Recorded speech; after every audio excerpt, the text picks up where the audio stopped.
భారతదేశంలో ఓకేనా వృత్తి నిర్మాణం మరియు నిరుద్యోగాన్ని విశ్లేషించడానికి ఉపయోగించే సూచిక dash is an indicator which is used for analysing the occupational structure and unemployment in India.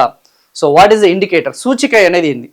So మనకున్న ఆ యొక్క వృత్తి విభజన అనేది ఏదైతుందో, ఆ యొక్క వృత్తి నిర్మాణం అనేది ఏదైతుందో, ఓకేనమ్మా.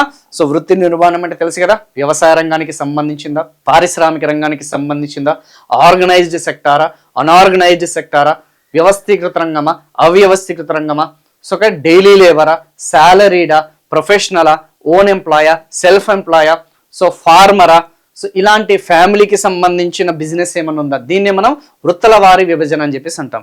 సో అలా అనలైజ్ చేయడానికి సూచిక అయింది. అండ్ అన్ఎంప్లాయ్మెంట్ నిరుద్యోగిత అనేది ఏదైతుందో దాన్ని మనము కొలమానం చేయాలి అంటే, మెజర్ చేయాలి అంటే దానికి సంబంధించిన సూచిక ఏంది?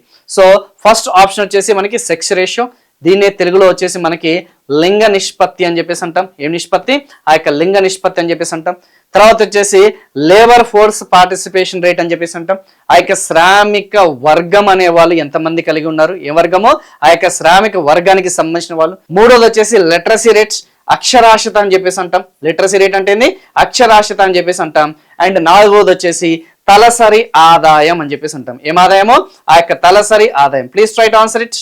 సో ఎవరైతే తెలుగు మీడియం వాళ్ళైతే ఉన్నారో చెప్పే కదా, మీకు ఏ ఇబ్బంది లేదు, ఆ యొక్క ట్రాన్స్లేషన్ చేస్తాను. ఎందుకంటే ఒక్కొక్కసారి ట్రూ ట్రాన్స్లేషన్లో తప్పులు జరుగుతున్నాయి కాబట్టి, సో మీరు ఇక్కడ కొంచెం ఆలోచించడానికి కూడా మీకు ఆ టైం అనేది ఉంటుంది. సో చెప్పండి, వృత్తుల వారి విభజన కానీ నిరుద్యోగితను కానీ కొలమానం చేయాలి అంటే దానికి గల సూచిక అనేది ఏంటి? Please try to answer it. Yes, ఇక్కడ ఆన్సర్ వచ్చేసి మనకి లేబర్ ఫోర్స్ పార్టిసిపేషన్ రేట్ అని చెప్పేసి అంటాం. ఏమంటాము? Labour force participation rate. నాకు తెలిసినంత వరకు చాలా మంది, కొంతమంది ఇక్కడ ఈ ఆర్ఆర్బి కానీ, ఎస్ఐ కానీ, లేకపోతే ఎస్ఎస్సి లాంటి ఎగ్జామినేషన్స్ ఎవరైతే ప్రిపేర్ అవుతున్నారో, స్టేట్ లెవెల్ ఎగ్జామినేషన్స్, జిఎస్ కానీ, ఖచ్చితంగా మీరు ఎక్కడ ఒక్కొక్కడ ఈ యొక్క పీరియాడిక్ లేబర్ ఫోర్స్ సర్వే అని చెప్పేసి అనుకుంటుంది. ఓకేనా, every year periodic labour force survey ఉంటుంది. సార్ ఏంటి అసలు నిరుద్యోగిత అనేది అంచనా వేయడానికి ఏంటి లేబర్ ఫోర్స్ పార్టిసిపేషన్ రేట్, అసలు ఏ వర్గానికి సంబంధించిన వాళ్ళు ఈ లేబర్ ఫోర్స్ పార్టిసిపేషన్ రేట్ అనే కేటగిరీ కిందకి వస్తారు? ఓకేనా. సో ఇక్కడ చాలా సింపుల్గా చెప్పాలంటే ఇంతకు ముందు మీకు చెప్పినదే 15 to 64 ఏజ్ గ్రూప్ ఎవరైతే ఉన్నారో, 15 నుంచి 64 సంవత్సరాల మధ్యలో ఉన్న ఆ యొక్క యువతీ యువకులు ఎవరైతే ఉన్నారో, ఆ పర్సన్స్ అనే వాళ్ళు ఎవరైతే ఉన్నారో, ఫస్ట్ క్రైటీరియా. నెంబర్ 2 క్రైటీరియా వచ్చేసి వాళ్ళు ఫిజికల్గా ఫిట్గా ఉండి, ఓకేనా, సో మెంటలీ సౌండ్గా ఉండి, శారీరకంగా మానసికంగా దృఢంగా ఉన్నవాళ్ళు. ఓకేనా, so they are willing to do job. Willing అంటే తెలుసు కదా, వాళ్ళకి పని మీద ఆసక్తి అనేది ఉంది. They are seeking for job, they are looking for job. So వీళ్ళందరూ కూడా టెక్నికల్గా వీళ్ళని మనం ఎలా ఇండికేట్ చేయాలి? వీళ్ళని ప్రజలు అంటామా? అనలేము. పీపుల్ అంటామా? అనలేదు. జనాభా అనగలుగుతామా? అనలేము. సో దీనికంటే ఒక టెక్నికల్గా ఉండాలి కదా. సో ఈ కేటగిరీకి సంబంధించిన వాళ్ళందరినీ కూడా మనం ఏమంటాం? లేబర్ ఫోర్స్ అని చెప్పేసి అంటాం. వీళ్ళని మనం అంటాం లేబర్ ఫోర్స్. మరి లేబర్ ఫోర్స్ కింద ఉన్న వాళ్ళు కేవలం వీళ్ళు మాత్రమేనా అంటే, ఎవరైతే విల్లింగ్ టు డూ జాబ్, ఎవరైతే సీకింగ్ ఫర్ జాబ్, ఎవరైతే లుకింగ్ ఫర్ జాబ్, అంటే పని చేయాలన్న ఆసక్తి ఉన్న వాళ్ళు మాత్రమేనా? పని చేయాలని ఆసక్తి ఉన్న వాళ్ళు మాత్రమేనా అంటే కాదమ్మా. ఆల్రెడీ పని చేస్తున్న ఉద్యోగులు ఎవరైతే ఉన్నారో, 15 to 64కి సంబంధించిన ఆ యొక్క పని చేస్తున్న ఉద్యోగులు ఎవరైతే ఉన్నారో, సో ఆ యొక్క ఉద్యోగులు అనేవాళ్ళు కూడా, అంటే పని చేయాలనే ఆసక్తి కలిగిన వాళ్ళు, పని చేస్తున్న ఉద్యోగులు ఎవరైతే ఉన్నారో, ఈ రెండు కూడా లేబర్ ఫోర్స్, శ్రామిక వర్గం. ఏ వర్గమో?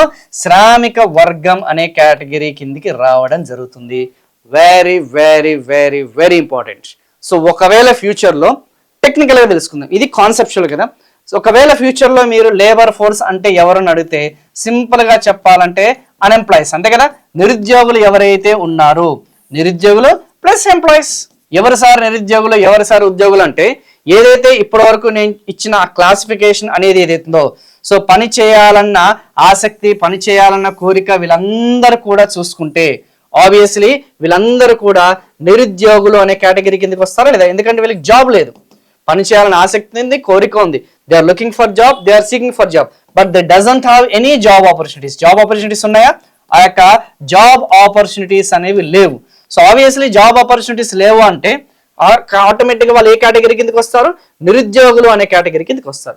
సో వీళ్ళు కలిసి ఉంటారు, ప్లస్ పని చేస్తున్న ఉద్యోగులు అనే వాళ్ళు ఎవరైతే ఉన్నారో, ఆల్రెడీ ఎంప్లాయీస్ ఎవరైతే ఉన్నారో, ఆ యొక్క ఉద్యోగులు ఎవరైతే ఉన్నారో వీళ్ళిద్దరు కలిస్తే మనకి ఆ యొక్క లేబర్ ఫోర్స్ అనేది వస్తుందన్న సంగతి గుర్తుపెట్టుకోండి, ఆ యొక్క శ్రామిక వర్గం వస్తుందన్న సంగతి గుర్తుపెట్టుకోండి.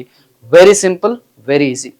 ఉద్యోగులు, నిరుద్యోగులు, అన్ఎంప్లాయీస్, ఎంప్లాయీస్ కలిస్తే లేబర్ ఫోర్స్. వీళ్ళు పాపులేషన్ కిందికి రారు, అర్థమైంది కదా, వీళ్ళు పాపులేషన్ కిందికి రారు, జనాభా కిందికి రారు, పర్సన్స్ కానీ పీపుల్ కానీ ఈ కేటగిరీ కింద కారు, లేబర్ ఫోర్స్. ఓకేనా? సో వాళ్ళకి ఫిజికల్గా ఫిట్గా ఉండి, మెంటలీ సౌండ్గా ఉండి, తెలుసు కదా. సో ఎకనామిక్ యాక్టివిటీస్లో క్రియాశీలంగా, ఆర్థిక కార్యకలాపాల్లో చాలా యాక్టివ్గా పార్టిసిపేట్ చేసే కేటగిరీ ఏదైతే ఉందో వాళ్ళని శ్రామిక వర్గం అంటాం. దీని నుంచి మనము చాలా క్లియర్గా లేబర్ ఫోర్స్ ఎవరైతే ఉన్నారో, లేబర్ ఫోర్స్ అంటే ఎవరు? అన్ఎంప్లాయీస్ ప్లస్ ఎంప్లాయీస్, అంతే కదా. నిరుద్యోగులు ఎవరైతే ఉన్నారో ప్లస్ ఉద్యోగులు ఎవరైతే ఉన్నారో వీళ్ళిద్దరు కూడా లేబర్ ఫోర్స్ కిందకి వస్తారు. ఈ లేబర్ ఫోర్స్ నుంచి నువ్వు వర్క్ ఫోర్స్ అనే దాన్ని తీసేయాలి. కొత్త టర్మ్ అనేది వచ్చింది మనకి, వర్క్ ఫోర్స్ అనేది తీసేసేయి. లేబర్ ఫోర్స్ నుంచి నువ్వు work force, sir work force అంటే ఏంటనేది మీకు ఎక్స్ప్లెయిన్ చేస్తాను. లేబర్ ఫోర్స్ నుంచి నువ్వు వర్క్ ఫోర్స్ అనేది తీసేస్తే నీకు వచ్చేదే అన్ఎంప్లాయీస్. ఈ పాటకి మీకు అర్థమై ఉండాలి. సో కొంచెం కామన్ సెన్స్ పెట్టి ఆలోచిస్తే ఈ యొక్క నిరుద్యోగులు ప్లస్ ఉద్యోగులు కలిస్తే మనం లేబర్ ఫోర్స్ అంటున్నాం. ఇందులో నుంచి వర్క్ ఫోర్స్ ఎవరైతే ఉన్నారో దీన్నే మనం తెలుగులో శ్రామిక శక్తి అని చెప్పేసి అంటాం. వర్క్ ఫోర్స్ అని చెప్పేసి అంటాం. ఏం ఫోర్సు? వర్క్ ఫోర్స్ అనే వాళ్ళు ఎవరైతే ఉన్నారో ఆ లేబర్ ఫోర్స్ నుంచి, ఆ యొక్క లేబర్ ఫోర్స్ ఎవరైతే ఉన్నారో ఆ యొక్క లేబర్ ఫోర్స్ నుంచి శ్రామిక వర్గం నుంచి, ఏ వర్గం నుంచి? శ్రామిక వర్గం అనేది ఏదైతే ఉందో ఆ శ్రామిక వర్గం నుంచి ఆ యొక్క శ్రామిక శక్తి అనే దాన్ని తీసేస్తే మనకు వచ్చేదే నిరుద్యోగులు. కొంచెం ఆలోచించి కొంచెం దాన్ని డీటెయిల్డ్గా మీరు ఇది చేస్తే ఈజీగా మీకు అర్థమవుతుందమ్మా. I think it's very very very very easy concept. So మళ్ళీ రిపీట్ చేస్తున్నాను. నిరుద్యోగులు ప్లస్ ఉద్యోగులు కలిస్తే శ్రామిక వర్గం, అందులోంచి శ్రామిక శక్తిని, those are already participating in economic activities, అటు ప్రాథమిక రంగంలో, అటు ద్వితీయ రంగంలో, అటు తృతీయ రంగంలో. ఓకేనా? ఈ 3 రంగాల్లో వాళ్ళు పార్టిసిపేట్ చేసే వాళ్ళందరినీ కూడా నువ్వు మైనస్ చేస్తే, అంటే ఉద్యోగుల్ని మైనస్ చేస్తే, శ్రామిక శక్తి అంటే ఎవరు సార్ మాకు టెక్నికల్ చెప్పాలంటే ఉద్యోగులు, ఎవరైతే ఎంప్లాయీస్ ఎవరైతే ఉన్నారో ఆ యొక్క ఎంప్లాయీస్ అనే కేటగిరీని నువ్వు తీసేస్తే ఆబ్వియస్లీ ఎవరు వస్తారమ్మా? అన్ఎంప్లాయీసే కదా వచ్చేది. సో క్లారిటీ వచ్చింది కదా. సో ఇలా మనము ఎంసీక్యూస్ నుంచి కాన్సెప్ట్ తెలుసుకోవడం, కాన్సెప్ట్ నుంచి ఎగ్జామినేషన్ పాయింట్ ఆఫ్ వ్యూ ఎలా అడుగుతాడు. ఈ కాన్సెప్ట్ నెంబర్ ఆఫ్ టైమ్స్ ఎగ్జామినేషన్లో రిపీటెడ్ బిట్స్ అనమాట. నరేంద్ర మోడీ గారు అధికారంలోకి వచ్చిన దగ్గర నుంచి ఈ బిట్ మీద దాదాపు 15 నుంచి 20 సార్లు ఈ బిట్ అనేది అడగడం జరిగింది. సో అంత ఇంపార్టెంట్, అందుకే చాలా క్లారిటీగా డీటెయిల్డ్గా ఎక్స్ప్లెయిన్ చేశాను. స్టార్టింగ్ ఆఫ్ ది సెషన్లోనే ఇంత క్రిస్టల్ క్లియర్గా ఎక్స్ప్లెయిన్ చేయడానికి గల కారణం ఏంటంటే ఇది రిపీటెడ్ బిట్. సో మళ్ళీ వచ్చే అవకాశం ఉంది, ఏ ఎగ్జామినేషన్లో అయినా సరే వచ్చే అవకాశం ఉంది. పర్టికులర్లీ స్టేట్ గవర్నమెంట్ ఎగ్జామినేషన్లో ఇంకా ఎక్కువగా వచ్చే అవకాశాలు ఉన్నాయి. ఎందుకంటే నేషనల్ లెవెల్లో ఉన్న క్వశ్చన్ పేపర్ ట్రెండ్స్నే వాళ్ళు స్టేట్ లెవెల్లో వాళ్ళు ఇంప్లిమెంట్ చేస్తున్నారు, అప్లై చేస్తున్నారు. కాబట్టి ఎక్కువగా స్టేట్ గవర్నమెంట్ ఎగ్జామినేషన్స్ ప్రిపేర్ అవ్వాలి, ఎస్ఐపిసి జనరల్ స్టడీస్ ప్రిపేర్ అవ్వాలి మాత్రం దీని మీద మీరు కొంచెం దృష్టి పెట్టండి. సో ముందు ఒక పూర్తిగా ఆ యొక్క కాన్సెప్ట్ మీద అవగాహన కల్పించాను. తర్వాత వచ్చేసి దీని మీద మీకు టెక్నికల్గా దాన్ని ఎలా డిరైవ్ చేయాలనేది కూడా క్లియర్గా మెన్షన్ చేయడం జరిగింది.